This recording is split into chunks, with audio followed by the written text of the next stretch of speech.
loves a good group, especially when it comes to anime. In every anime, there seems to be some group or organization or team that becomes the most iconic thing in the anime as a whole. An amalgamation of a bunch of different kinds of characters coming together to work towards a collective goal. And whether that collective goal being destroying the world or saving the world, whatever it is, we love them. Now on this page, I've been trying to find different ways to talk about different anime and manga, and I might have stumbled upon, with the help of a couple of friendly suggestions, the best possible way to do that, by giving rankings of my favorite things from a bunch of different anime. That is to say, find one commonality amongst anime and find my favorite of that commonality. And today, we're gonna be talking about groups, specifically ranking and explaining my favorite groups in anime. Now I know usually the way that we rank or explain things is by usefulness or power, but today is just gonna be my personal opinion. But outside of just explaining and ranking these groups, I'm also going to be explaining the universes they're in, and therefore possibly recommending to you some other anime you could watch. Because as somebody who spent the last 12 to 13 years of their life obsessively watching anime every free minute they could get,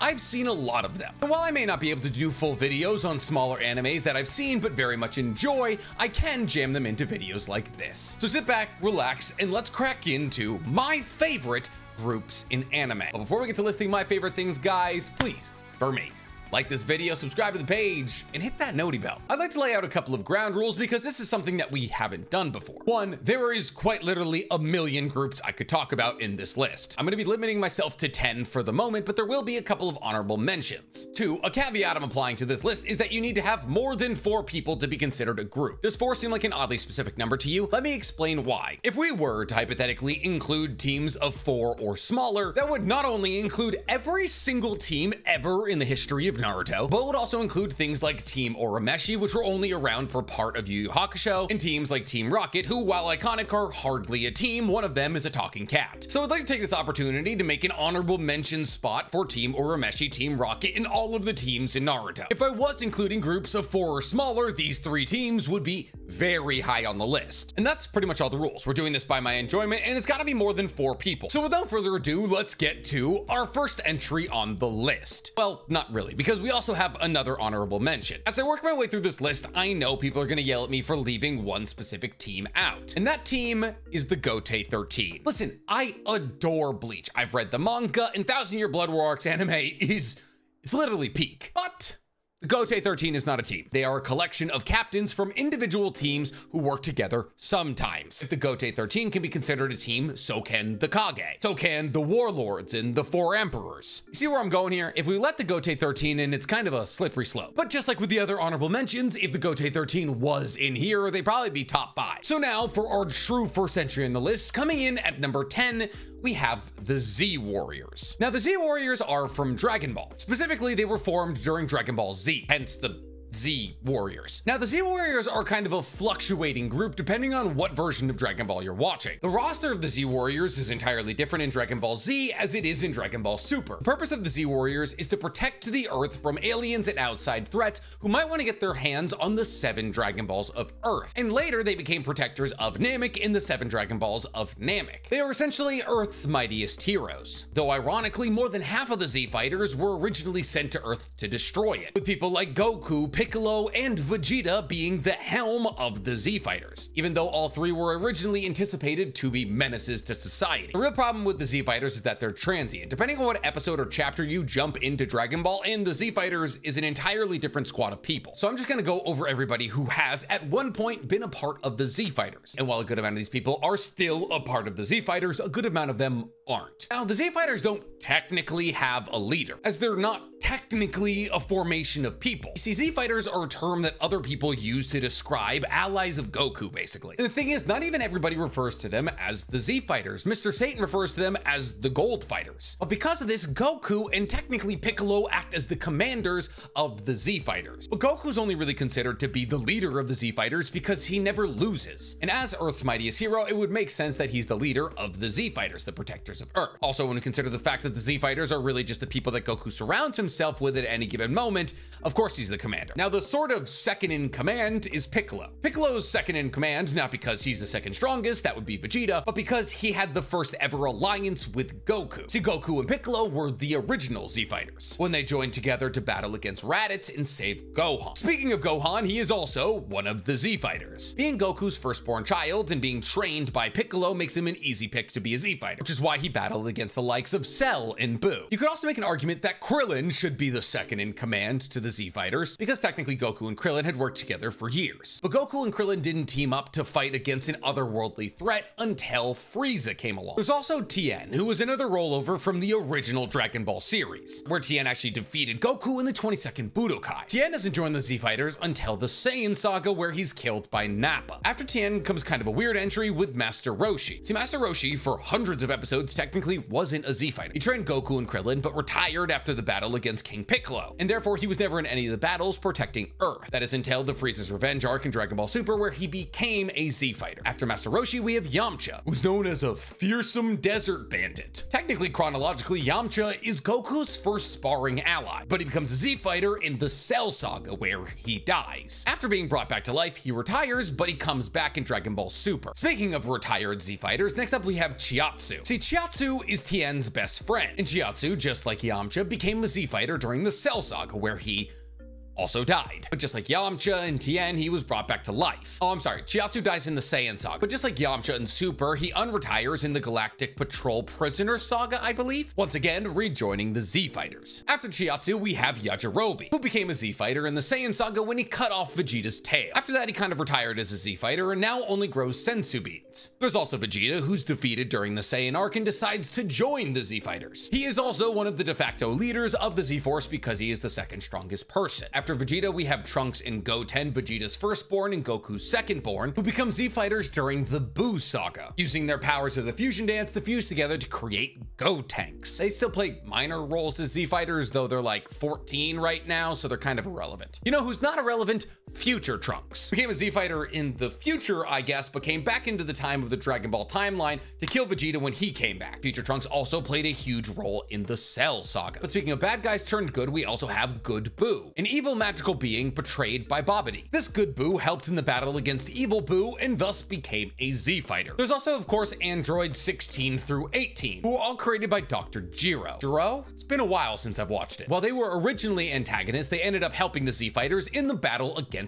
Cell, and later on in the Tournament of Power in Super. There's also Pan and Oob, but we're not going to go over them. Now, the Z Fighters as a team are kind of all over the place. Some are dead, some are retired, some are brought back to life, and I think as a whole, they're incredibly underutilized. I mean, obviously, we've seen tons of Piccolo and Goku and Vegeta, but I think one of the largest things that Dragon Ball fans as a whole complain about is the lack of use of these Z Fighters, specifically Gohan. And while I know Gohan just had his own movie, Gamma 1 and Gamma 2 kind of steal the spotlight of the movie. And while Piccolo does get a new transformation, and so does Gohan, this feels like a band-aid over the gaping wound that is the lack of Z Fighter representation in Super. But if you love Goku and Vegeta and possibly Piccolo, then Super's absolutely going to be your cup of tea. But enough about Dragon Ball. If I keep talking about it, people are going to want me to make more YouTube videos about it, and I don't know enough about it to make YouTube videos about it. So coming in at number 9, we have the Survey Corps. The Survey Corps are from Attack on Titan. They're one of the 4 branches of the military of Paradise Island, with the other 3 being military, police, garrison, and training corps. The Survey Corps are the most involved in Titan combat, as well as Titan study, human expansion, and outside exploration. They are essentially in charge of figuring out what's beyond the walls. Those within the Survey Corps are the best soldiers in the military,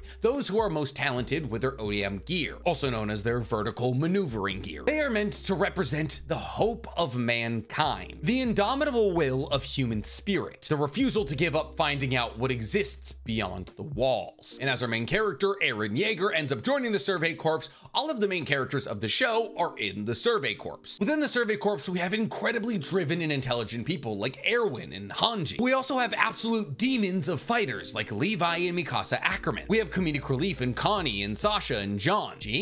John? How do you say that word? And then obviously we have our mysterious characters like Eren and Historia. The combination of all these personalities coming together makes for some hilarious and some very not hilarious moments. As you watch your favorite characters get picked off by other humans or giant titans, you can't help but feel for the remaining Survey Corpsmen who are fighting to avenge those they've lost. Because of what the Survey Corps represent at their core, I want them on this list. However, because of what the Survey Corps have become later on in the manga and anime, I have them pretty low. While I still love a lot of the characters within the Survey Corps, like Hanji and Levi and Mikasa, characters like Eren and Armin drive me insane. But speaking of groups trying to break down a society that they feel is oppressive, next up on our list, we have the Paranormal Liberation Front. Now, the Paranormal Liberation Front is from My Hero Academia, but I'm talking about the latest edition of the Paranormal Liberation Front, when the Paranormal Liberation Front and the League of Villains came together. While My Hero does garner a lot of hate in a lot of social media circles, I think that this grouping of villains is one of the more iconic in recent years. While there is obviously a lot of characters in the Paranormal Liberation Front who haven't had their time to shine, I feel as though every single character in the Paranormal Liberation Front is very unique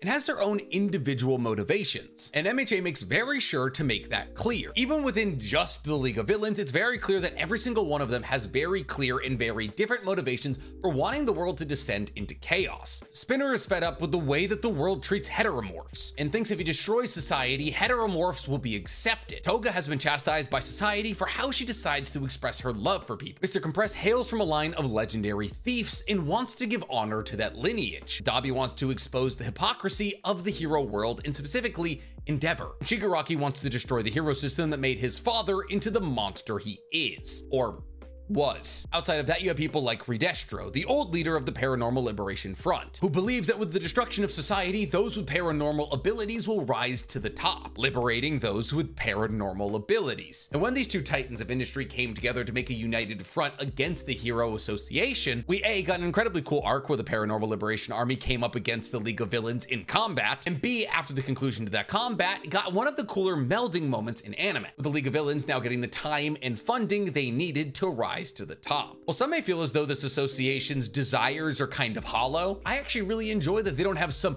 complex hero to villain story. As because mind you, at the core of all of this is All for One, who wants for nothing more to simply just be known as the ultimate symbol of evil. Moving away from things that are running right now, we have coming in at number 7, The Odd Jobs. The Odd Jobs are from Gintama, which for those of you who haven't read or watched it, please do. It's arguably the funniest anime ever created. So you know how there's the big 3? Well, Gintama was the big 4. It unfortunately ran pretty much concurrently with the runtime of the big 3. But because the popularity of the big 3 was so massive, Gintama unfortunately lived in its shadows. Gintama follows our main character, Gintoki, and Gintoki is an incredibly talented swordsman. However, one day Gintoki needs money, so he creates an organization known as Odd Jobs, which for a little while is just him running a business out of his house in Edo. Edo was Tokyo before Tokyo became Tokyo. However, as Gintoki continued through his story, he kept encountering new people, like Shinpachi Shimura in Kagura. Now, Shinpachi Shimura is the co-owner of a dojo with his family, and he's a samurai apprentice of Gintoki, and thus he's kind of like Gintoki's student, and because of this, he's kind of the workhorse of Odd Jobs. Kagura is a girl from an infamous clan within Gintama, and she, while not a samurai, uses an umbrella as a weapon to incredible proficiency. Probably because on top of being able to block pretty much anything, the umbrella can shoot bullets. And as time went on, Odd Jobs got more and more members. Now, the best part about the Odd Jobs is they're all massively different from each other. And pretty much any job that's brought to them, they either reject or fail. And in fact, the Odd Jobs don't even depend on each other. They all consider themselves independent freelancers. And they're not even good at that, with Shinpachi once quipping that he hasn't been paid in over a year. In terms of groups on this list, they're probably the funniest. And Gintama holds a special place in my heart. So yeah, I had to give them the number 7 spot. Coming into number 6 is a very new addition to the anime sphere, at least, with Special Division 4. Now, this team puts the function in dysfunctional. Tokyo Special Division 4 is a special subsection of the Tokyo Public Safety Committee, obviously within Chainsaw Man. This team was created by Makima as an experimental unit. What's experimental about them, you ask? Well, almost all of the members within Special Division 4 are either fiends, hybrids, or have deals with devils. In fact, some of them themselves are just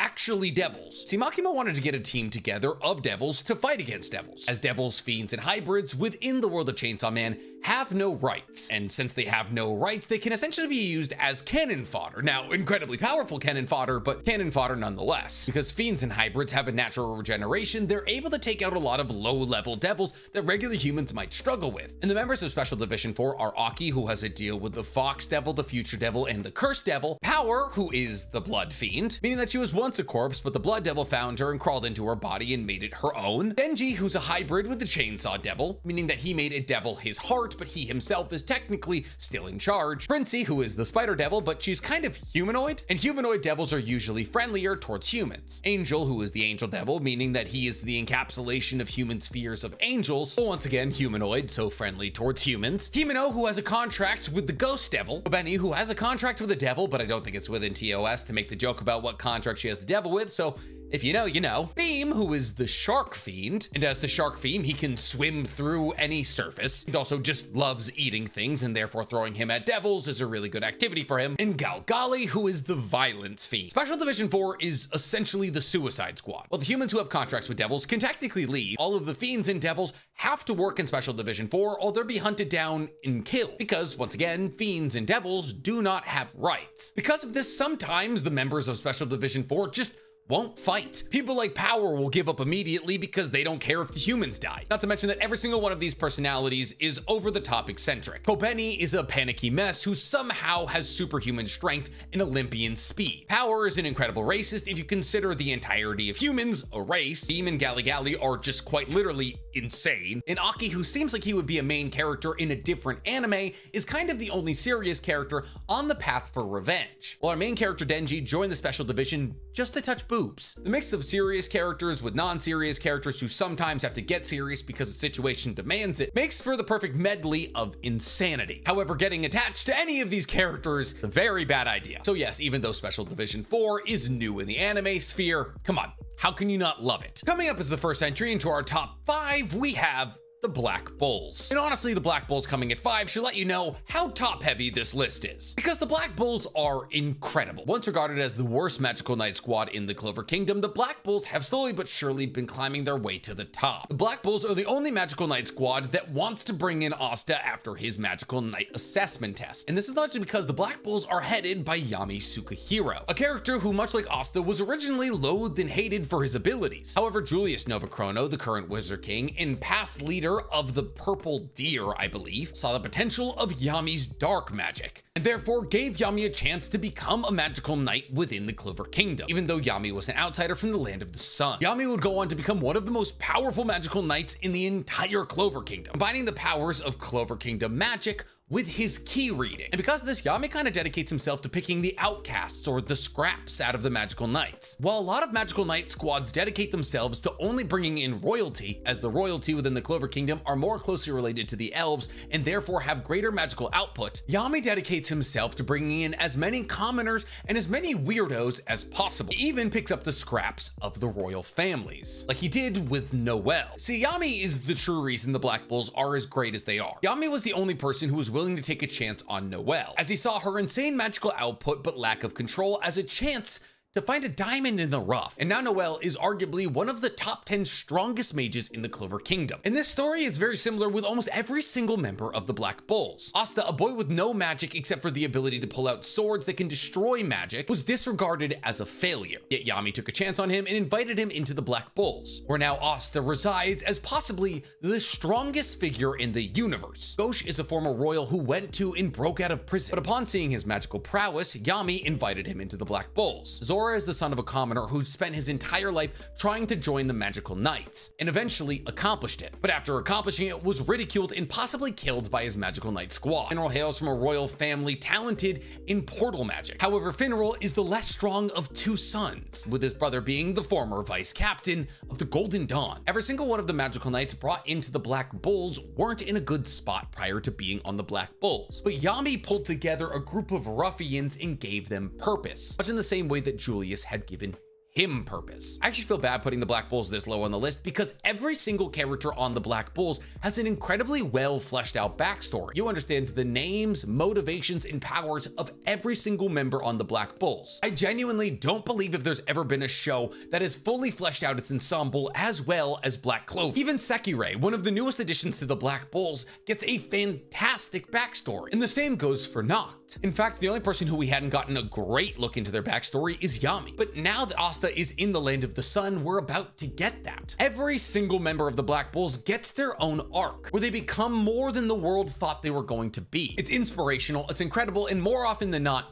It's very funny. If you haven't taken the chance at Black Clover yet, do yourself a favor and watch it. But speaking of shows that you probably haven't watched and absolutely should, coming in at number 4, we have Night Raid. You see, the real reason that we're actually making this video is because a lot of people have asked me to talk about Akame ga Kill, but unfortunately, I don't believe the fan base for Akame ga Kill is big enough to make content about it. And thus, the only way I figured I was going to get to talk about Akame ga Kill is if it was in a video that was about a bunch of other anime as well. But before we even get to start talking about Night Raid, watch Akame ga Kill. It's probably the greatest 24-episode anime ever, except for maybe Noragami, Assassination Classroom, and Zetsu no Tempest. Which, if you haven't seen Zetsu no Tempest, watch Zetsu no Tempest, especially if you're studying Shakespeare right now, because it's essentially what would happen if Hamlet met the Tempest. What were we talking about? Oh yeah, Night Raid. So Night Raid is a covert division of the Revolutionary Army in Akame ga Kill. You see, essentially in Akame ga Kill, there is an ultra-fascist monarchy currently ruling over the world, or at least the country. This country is only referred to as the Empire, and the role of Night Raid is to gather information about the Empire within its capital city. On top of this, Night Raid is responsible for collecting as many Imperial arms as possible. Imperial arms are legendary weapons created by the first emperor. See, the first emperor was afraid that he would lose the kingdom he worked so hard to build, and thus before he died, he created 48 Imperial arms, weapons of essentially mass destruction. Imperial arms are created with the remnants of danger beasts, kaiju-like monsters that prowl around the Empire, and some of these danger beasts have unique abilities, which are then inherently imbued into these weapons. Now, more than half of the Imperial arms that were created have been destroyed. However, in a war in the Empire, whoever controls more Imperial arms wins. Now, Night Raid, prior to stumbling upon our pseudo MC and Tatsumi, did usually just operate as a clandestine op. They would go places under the cover of night to either assassinate people or gather information. And almost every single one of the 10 members of Night Raid, after Tatsumi joins, making it 10, and Susanoo was found, either wield Imperial arms or are themselves Imperial arms. Now, every character in Night Raid are very different from each other. Akame is the closed-off, silent revenge type, trying to either retrieve or kill her sister who operates within the Empire. Bulat is an incredibly whipped, pompadour-wearing, fantastic representation of LGBTQ characters. Leon is an incredibly powerful big sister type. Lubbock is a simp in love with Nanjida, the leader of Night Raid. Mine is a tsundere who ends up being the best girl by far and away. Nanjida is the badass leader of Night Raid. Susanoo is a living Imperial arms. And we watch Tatsumi go from a pushover to the genuine hero of Night Raid. Besides the fact that more than half of Night Raid are women who aren't motivated by men and simply want to destroy the Empire for their own personal reasons, you get painfully attached to every single character in Night Raid. They all have their unique personalities, their own wants, their dreams, their desires. And since all of them are wielders of Imperial arms, they all have incredibly different abilities. Sakame wielding a sword that with one slice, it kills you. Mine having a gun that gets more powerful the more emotion she puts into it. And Tatsumi and Bulat essentially just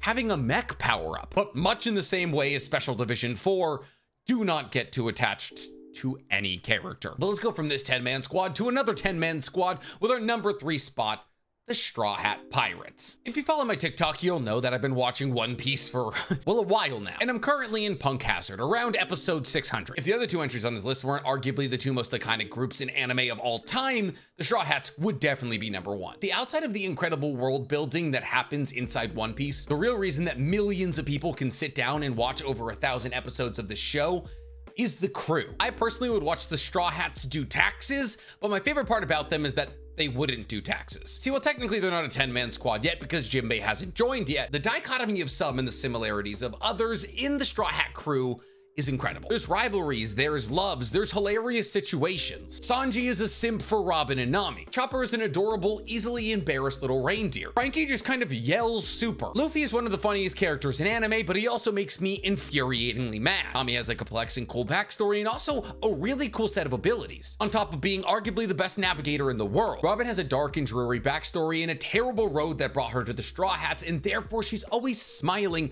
when she's with them. On top of that, she's always saying what everybody's thinking, which is usually the worst. Usopp is a coward. Zoro is an idiot. And while some of these characters might seem relatively one note, when you bring them all together, it just works. Of all of the groups on this list, I would say the Straw Hats have the best chemistry. They're all made exponentially funnier and better written by each other's presence. While I did love Marineford, the one thing I didn't love about Marineford was the lack of Straw Hats. It's incredible to watch this group of idiots barrel through a journey together. And you feel as though by watching it that you're part of the crew enjoying this journey with them. But unfortunately, Unfortunately, even the Straw Hat Pirates aren't as iconic as the number 2 spot on this list, the Akatsuki. Now, this is actually technically the first time we've talked about Naruto on this page. We all knew the Akatsuki were gonna make this list. Now, the Akatsuki is a grouping of 11 bad guys, if you don't count White, Zetsu, and Juzo, who come together to enact the Eye of the Moon plan. But the Akatsuki are a lot greater than their plan. See, I genuinely believe that the reason that a lot of people fell in love with the Akatsuki is because just like the Paranormal Liberation Front, while all of them are working towards the same goal, they all have different reasons for it. I'm not saying that people love the Akatsuki because of the Paranormal Liberation Front, you get it. But every single member in the Akatsuki is working towards the Eye of the Moon plan for a separate reason. Dataro was kind of just forced into the Akatsuki by Itachi, and thus is training to get stronger so that one day he can kill Itachi. Hidan joined the Akatsuki because he figured in the Akatsuki he would have more people to sacrifice to Lord Jashin. Itachi joined the Akatsuki as a spy. Kakasu joined the Akatsuki because he figured there'd be money in it. Kisame joined the Akatsuki because he wanted to expose the lies of the ninja world. Konan joined because, well, Nagato joined. Nagato joined and pseudo created the Akatsuki in order to make the entire world feel pain and come together through that pain. Orochimaru joined the Akatsuki to get to Itachi. Sasori joined the Akatsuki because he lost the Konan. And Tobi is Obito, who also pseudo created the Akatsuki because Madara kind of brainwashed him into doing it, but also because he was trying to challenge the hypocrisy of the ninja world. And yet, even though every single one of these characters is working towards a different goal, they all come together to operate the Eye of the Moon plan, and they all have incredibly different and very powerful abilities. See, what was awesome about the Akatsuki is that anytime they showed up in Naruto Shippuden, you took a breath, because one of the first instances we get of the good guys up against the Akatsuki, we lose Asuma. Well, actually, no, technically the first thing we got was Datara versus Gaara, which killed Gaara. And just like that, 60 or so episodes into Shippuden, it felt like the Akatsuki couldn't be stopped. Not to mention, each of their character designs were incredible. And as the good guys fought against the Akatsuki, a lot of them got their backstories told. And we learned the tragic backstories of Sasori and Itachi and Kisame, and especially Nagato. So when it comes down to it, the Akatsuki were just incredibly intimidating, well-designed, and very powerful. It was genuinely impossible not to fall in love with them. But the Akatsuki are gone. You know who's not gone? Our number 1 entry on this list, the Phantom Troop. Come on, did you think I wouldn't have a Hunter x Hunter thing at the top of this list? Look at my arm. Look at my arm. It's all Hunter x Hunter. I'm biased. To me, the Phantom Troop are the most iconic anime group ever, especially when you consider the brand new manga chapters we just got from Togashi that gave us a look into the Phantom Troop's origins. With these chapters, we got a humble look into the beginnings of the Phantom Troop and their story in Meteor City, how they went from an acting troupe dubbing over Power Ranger videos to the most feared organization on Earth. See, the Phantom Troop are thieves. That's what they do. They steal. And for no greater cause other than to earn money from it. See, the Phantom Troop have known poor. The founding members all being born in Meteor City, a place where the world dumps its garbage, be that literal or human. The Phantom Troop excel for all the reasons the Akatsuki excel. All of the characters have incredible character designs. They're all uniquely powerful. Some of them hate each other. Some of them love each other. But more than anything, they abide to a code. 1, there's no fighting within the Phantom Troop, so all disagreements are settled with a coin flip. And 2, they show the utmost loyalty to Crollo, their leader, but not to the point that they wouldn't let him die. As amongst the Phantom Troop, the loss of a member is not considered a big deal. It's something they can replace and move on from. This cold attitude towards each other is usually only specific to those that didn't grow up in Meteor City, because those who did grow up in Meteor City, like Pakunoda, have an insane amount of loyalty towards Crollo, being willing to give their life to make sure that Crollo is safe. Because at the end of the day, these are lifelong childhood friends. Orphans who got through being orphans by becoming thieves with each other. Orphans who faced incredible loss and said they would change this world. See, while the Akatsuki are undoubtedly the bad guys, it's hard to say as to whether or not the Phantom Troop truly are. Sure, they kill mercilessly, but a lot of the people the Phantom Troop kill are bad in their own right, be they mafiosos or chimera ants. See, the Phantom Troop, even after their arc, has remained relevant for the entirety of Hunter x Hunter's run. Like I said, the most recent manga chapters are about the Phantom Troop, and honestly, the Phantom Troop are probably the most interesting thing about the Succession Contest arc. They are a group so iconic within Hunter x Hunter that whenever they show up, they become the main characters. This is because of cool, complex, and well-written characters like Crollo, or Phaeton, or Hisoka, or Finks. If it's impossible not to love the Akatsuki, well then it's far beyond impossible to not love the Phantom Troop. And when you understand their backstory, it's even further more impossible. And that's it, guys. My top 10 favorite groups in anime. If you guys were gonna make a list of your favorite groups in anime, who would have been on it? Tell me in the comments below. And while you guys are down there, please, for me, Like this video, subscribe to the page, and hit that noti bell. There's so many more I could have put on here. Class 1A, the class from Assassination Classroom, the class from Angel Beats. It's just like 10, it's so hard.